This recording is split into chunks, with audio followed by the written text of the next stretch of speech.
Is it apocalypse now for software as a service stocks? If you look at what's going on in this space, especially as earnings season starts up, a lot of these software companies are getting completely bludgeoned. If you look at ServiceNow, the stock's down over 10% today. And zooming out a bit, over the past year, it's lost around 50%, over 50%. This is NOW or ServiceNow. And this is a company where management previously called out that it was a league of its own. Better revenue growth, better free cash flow margins than the likes of Oracle, SAP, Microsoft, Salesforce, Workday, Adobe. So saying, look, we are better than these other players. We deserve a premium valuation. And I would argue that's a key part of the reason why the stock is down over 50% this past year, is because the valuation historically was so rich. It previously was even so high as above 20 times sales. So that is a price to sales multiple. Now it's back into a what's become more normalized territory of high single digits.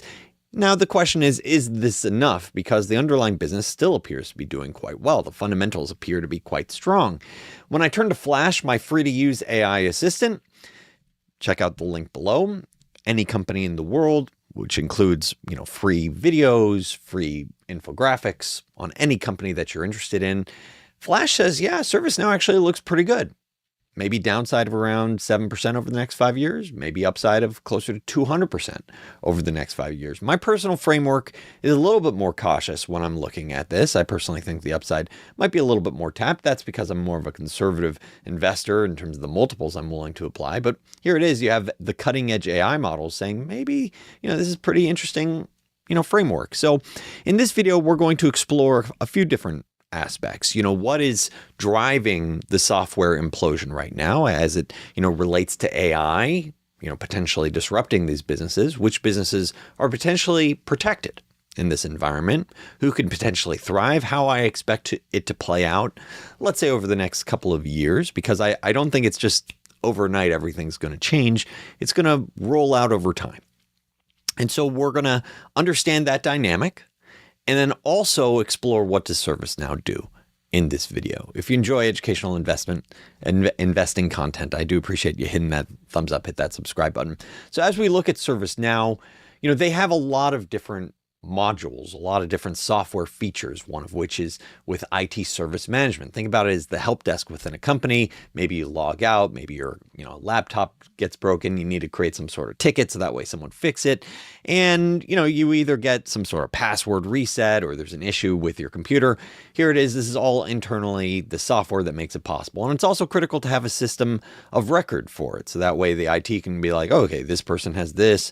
We could easily reset your password. We could see what information is going where. And so you have IT service management. That's one of their, key features that they've offered over time. I think of it as a lot of different modules that they offer. Also, IT operations management. So this is an infrastructure map. So that way the folks helping run the companies can see, okay, well, this is our database, this is our servers, this is, all of our, information, where it is. Oh, there might be a server down. How does this affect the business? So this is about scanning the infrastructure, what they own, how it's running, making sure it doesn't go down, making sure it's operating correctly. So as you look at both of these, you'd say, yeah, these are critical aspects to this business. I mean, you want to make sure the people working in the business have technology that's working for them, they have the access that they should have, and that the fundamental infrastructure is also staying alive. And as I already mentioned, there's a lot more modules, a lot more categories, a lot more software features. You could talk about customer service management, where you might have made a sale and then the customer's like, well, I still have some questions, or I'm having some sort of issue. How do you make sure that, support ticket goes to the right people?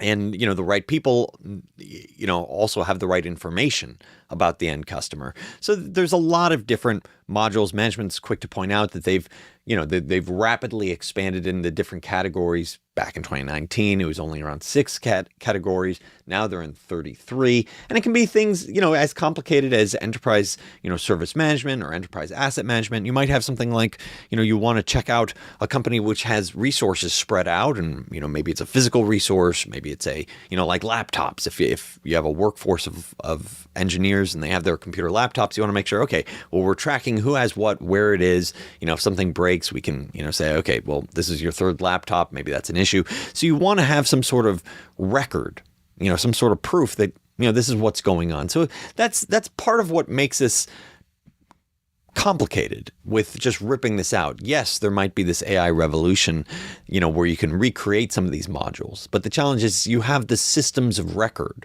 with a lot of these modules, and it's not so easy to rip it out. Maybe you might have, some of these modules might have complicated or complex information like how long you've owned this asset, some sort of depreciation schedule with it.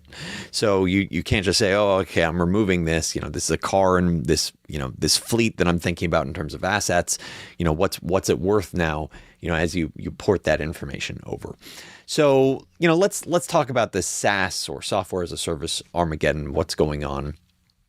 Because what we've seen a lot of is this fear that AI is going to disrupt the industry. And I definitely get it. I think AI is going to disrupt a lot. I'm co-founder of Flash, and I'm trying to leverage AI to say, hey, how much of a good job can most cutting edge AI models do in replicating stock analysis? And it's getting up there. I view it as a junior analyst. But I think a lot of folks are saying, okay, there's this vibe coding revolution where people can now create these software modules that compete potentially head on with a company like ServiceNow. And so that is the concern that folks have. But I think it is important to take a step back and understand, who are the types of companies that are using something like ServiceNow. And you might recognize some of these logos: NVIDIA, DraftKings, Nintendo, Honda. These are not small companies. Chipotle, AT&T. These are big companies. And, these are companies that are generating billions of dollars. And so for them to have a contract that covers a lot of these different modules that keep the lights on for their business, and they're paying around $15 million versus billions of dollars in revenue, it's sort of like a rounding error for them. And you can see the number of customers with over $5 million in average contract value. That's been growing quite nicely over time. And you can see the value for these customers that are on average, that are above 5 million, have also been increasing over time from 13 million to around 15 million. So this is an important data point, because for these huge companies,